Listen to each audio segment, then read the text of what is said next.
Agurtardi, bideo labur honetan hitz batzuk ikasiko ditugu frantsesez hain zuzen ere, ardoarekin erlazionaturikoak.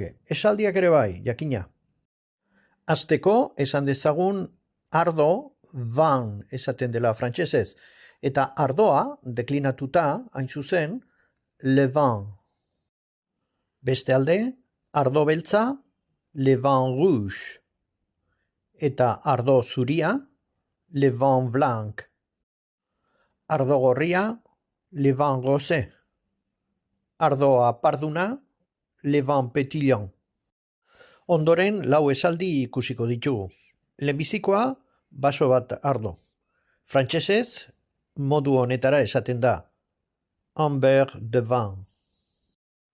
Botella bat ardo, un botelle de vin. Bordeleko ardoa nahi dudala esateko, je veux un vin de Bordeaux.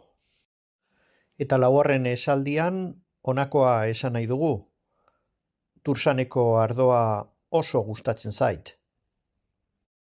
Frantsesez, j'aime beaucoup le vin de Tursan.